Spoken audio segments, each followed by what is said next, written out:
అందరికీ నమస్కారం అండి. డబ్బు గురించి, సంపద గురించి, ధనవంతుల గురించి మీరు ఎలాంటి ఆలోచనలు చేస్తున్నారు? ఎందుకు అడుగుతున్నానంటే, మనం చేసే ఆలోచనలు ఏవైతే ఉన్నాయో అవి మన జీవితం మీద చాలా ప్రభావితం చూపిస్తాయి. అవును కదా? గత కొన్ని రోజులుగా మనం మిలియనీర్ మైండ్ సెట్లో అసలు పేదవాళ్ళ మైండ్ సెట్ ఎలా ఉంటుంది, మిడిల్ క్లాస్ వాళ్ళ మైండ్ సెట్ ఎట్లా ఉంటుంది, హై లెవెల్ వాళ్ళ మైండ్ సెట్ ఎలా ఉంటుంది అనే దాని మీద మాట్లాడుకుంటూ ఉన్నాం కదా. మరి ఈ డబ్బు విషయంలో, సంపద విషయంలో, ధనవంతుల విషయంలో మనం ఎలాంటి ఆలోచనలు కలిగి ఉన్నాము అనే దాని గురించి ఈరోజు ఆలోచించేస్తూ మిలియనీర్ మైండ్ సెట్ని మనం ఎలా బిల్డ్ చేసుకోవాలి అనే దాని గురించి ఆలోచిద్దాం. ఒక మైండ్ సెట్ కనుక మనం మిలియనీర్ అయినా, బిలియనీర్ అయినా, మల్టీ బిలియనీర్ అయినా ఏదైనా మన చేతుల్లోనే ఉంది. కాబట్టి అసలు ముందు మనం సెట్ చేసుకోవచ్చు అనే ఆలోచన తెలిస్తే మీ ఐడియా ప్రకారం మీరు మల్టీ బిలియనీర్గా కూడా మీ మైండ్ సెట్ని క్రియేట్ చేసుకోవచ్చు. మరి డబ్బు గురించి మీరు ఏమి విన్నారు, ఎలాంటి మాటలు విన్నారు? డబ్బు అనగానే మీకు ఎలాంటి మాటలు గుర్తొస్తున్నాయి? సంపద అనగానే మీకు ఎలాంటి మాటలు గుర్తొస్తున్నాయి? ధనవంతులు అనగానే మీకు ఎటువంటి మాటలు గుర్తొస్తున్నాయి? ధనవంతులు అంటే మ్యాక్సిమం డబ్బున్న వాళ్ళు, ధనవంతులు చాలా అత్యాసపరులు. వాళ్ళు మోసం చేసి పైకి వచ్చారు. ఎవరైనా బాగా డబ్బు సంపాదిస్తే ఎవరినైతే చేయబెట్టాడో అంటే ఇలాంటి మాటలన్నీ ఈజీగా నోట్లో నుంచి వచ్చేస్తున్నాయి. మీలో నుంచి మాటలు వాళ్ళు ఎంతమందిని మోసం చేసి ఇంత పైకి ఎదిగారో అంటే ధనవంతులు అనగానే వెంటనే ఇలాంటి ఆలోచనలు వచ్చేస్తూ ఉంటాయి. ఇంకా డబ్బు చెట్లకు కాయదు, డబ్బు మనలాంటి వాళ్ళకి కాదు, డబ్బు చాలా కష్టపడి సంపాదించాలి అని డబ్బు గురించి, ఇలా ధనవంతుల గురించి చాలా విషయాలు మనం చిన్నప్పటి నుంచి వినున్నాము. ఎందుకంటే మనం ఏదైనా ఒక విషయాన్ని మాట్లాడుతున్నామంటే మన లోపల, మన సబ్కాన్షియస్ మైండ్లో అది ఉంది కాబట్టే దాని గురించి మనం బయటికి మాట్లాడుతున్నాము. దాని గురించి మనకు ఒక ఆలోచన వస్తుంది.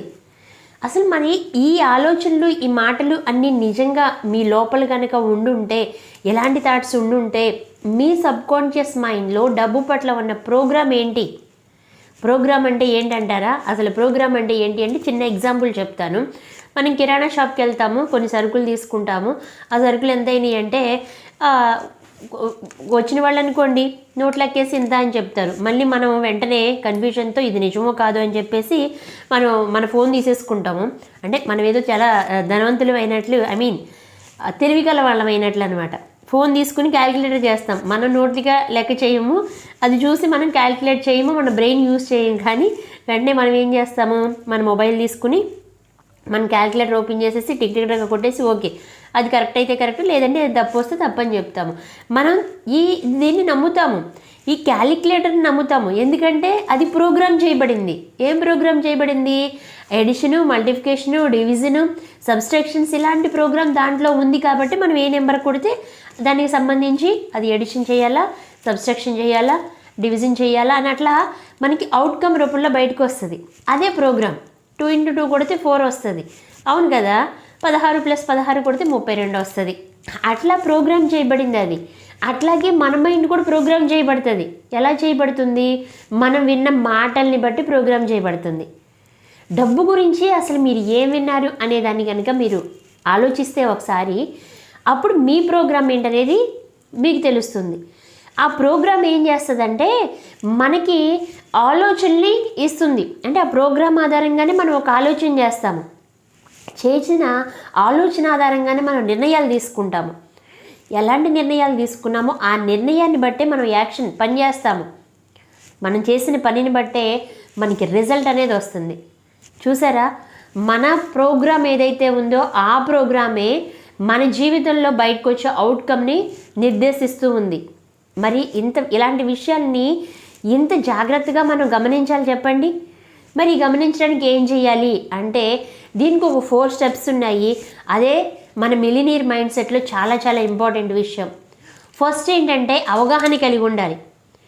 మనకి మన పట్ల, డబ్బు పట్ల మనకున్న ఆలోచన ఏదైతే ఉన్నాయో వాటి పట్ల అవగాహన కలిగి ఉండాలి. మనం ఎలాంటి ఆలోచనలు చేస్తున్నాం? డబ్బు అనగానే అమ్మో ఇది చాలా కష్టమైన విషయం. ఏదైనా ఒక వస్తువు కొనాలంటే నా దగ్గర అంత డబ్బు లేదు, ఇది అయినా మనలాంటి వాళ్ళకి కాదు, మనం ఈ రేంజ్లో బ్రతికే స్థాయిలో మనం లేము. ఇట్లా చాలా ఆలోచనలు మనకు వస్తూ ఉంటాయి. ఈ ఆలోచనలు వస్తున్నాయంటేనే మీరు ఒక కండిషనల్ ప్రోగ్రామ్ చేయబడ్డారని. అంటే ఒక లిమిటింగ్ బిలీవ్స్లో ఉన్నారని దాని అర్థం. మై డియర్ ఫ్రెండ్స్, ఫస్ట్ అవగాహన కలిగి ఉండాలి.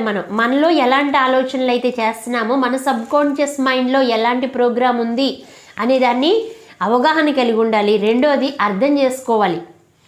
ఈ అర్థం చేసుకోవడం ఏంటి అంటే, మనమే ఇప్పుడు ఉన్న ప్రోగ్రాం ప్రకారమే మనం ఆలోచనలు చేస్తున్నామని అర్థం చేసుకోవాలి.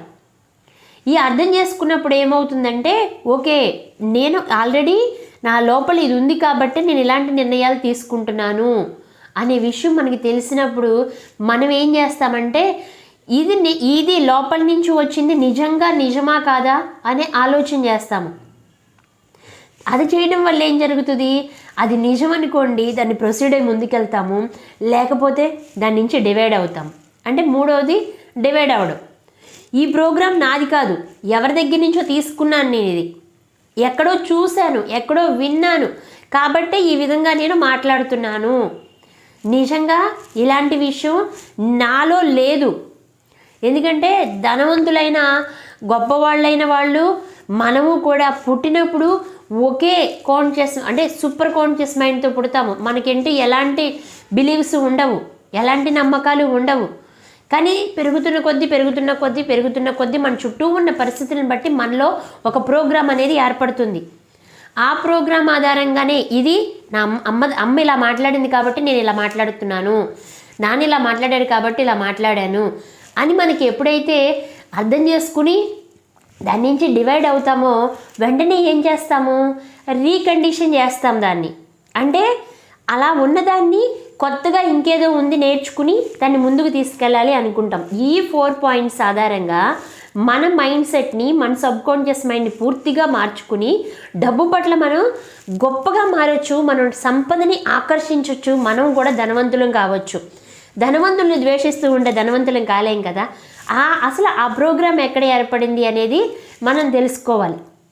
ఈ మాటల ద్వారా ఏర్పడే ప్రోగ్రాం ఏదైతే ఉందో అది చిన్నతనం నుంచి మన మైండ్లోకి వెళ్ళడం వల్ల మనం ఇలా తయారయ్యాం ఈరోజు. ఎందుకంటే ఓకే అదంతా కరెక్ట్ నిజమే అనుకోండి, మరి మన బ్యాంక్ బ్యాలెన్స్, ఆ మాటలన్నీ ఖచ్చితమైతే మరి మన బ్యాంక్ బ్యాలెన్స్ ఏం చెప్తుంది మనకి, అరే బాబు నీ బ్యాంక్ బ్యాలెన్స్ ఎంత ఉందో చూసుకో ఒకసారి అంటే, ఆ బ్యాంక్ బ్యాలెన్స్కి ఈ నమ్మకాలకి మరి సరిపోవట్లేదు కదా. అలా ఉంటే అంటే కొన్ని రిలీజియన్స్లో డబ్బు సంపాదిస్తే ఆధ్యాత్మికంగా ఎదగలేరు, స్వర్గాన్ని చేరలేరు, దేవుణ్ణి చేరలేరు. అంటే ఇలాంటి కొన్ని లిమిటింగ్ బిలీవ్స్ వల్ల డబ్బుకి చాలా దూరంగా ఉండి చాలా కష్టాలు పడుతూ ఉంటారు. కష్టపడడమే నిజంగా ఒక మోక్ష మార్గం అనుకుంటారు చాలామంది. నిజంగా సంపద ఎంత ఉందంటే, ఒక మనిషి పుట్టిన దగ్గర నుంచి ఈ భూమిని విడిచి వెళ్ళిపోయే అంతవరకు కూడా లగ్జరీ లైఫ్ అనుభవించినా కానీ తరగనంత సంపద ఈ లోకంలో ఉంది. కానీ ఆ సంపదని చూసే ఆలోచన, మైండ్ సెట్టే మనలో లేదు. ఆ మైండ్ సెట్ని మనం క్రియేట్ చేసుకున్నప్పుడు సంపదను ఆకర్షించవచ్చు, మనం కూడా ధనవంతులం కావచ్చు. ఇప్పటి వరకు మనలో ఉన్న ఏదైతే ఈ మాటలు విన్నామో ఆ మాటలు నిజం కాదు అనే అవగాహన ఈరోజు కనుక మనకు వస్తే, మై డియర్ ఫ్రెండ్స్, ఈ స్టేట్మెంట్ని మీరు గట్టిగా చెప్పండి.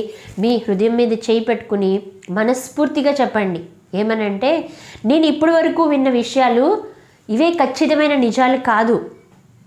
నేను నా సంతోషాన్ని, నా ఆనందాన్ని, నా ఐశ్వర్యాన్ని మార్చుకోవడానికి, నేను ఇంకా ఎదగడానికి, నేను నూతన ఆలోచనలు చేయడానికి నన్ను నేను సిద్ధం చేసుకుంటున్నాను. మీలో ఏదైతే లిమిటింగ్ బిలీవ్స్ ఉన్నాయో అవన్నీ పోవడానికి ఈ స్టేట్మెంట్ని చెప్పండి.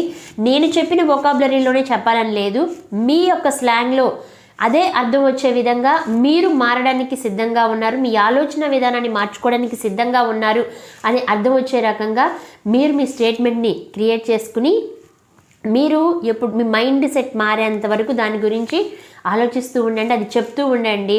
ఖచ్చితంగా ఈ వెర్బల్, ఎందుకంటే డబ్బు మంచిది కాదు అన్న నోటితోనే డబ్బు చాలా గొప్పది అని అన్నారనుకోండి, అది మీ మైండ్ తీసుకుంటుంది, మీ సబ్కాన్షియస్ మైండ్లో అది ప్రోగ్రామ్ జరిగి మళ్ళీ మీకు సంపదను ఆకర్షించే స్థాయిని ఇస్తుంది అనమాట.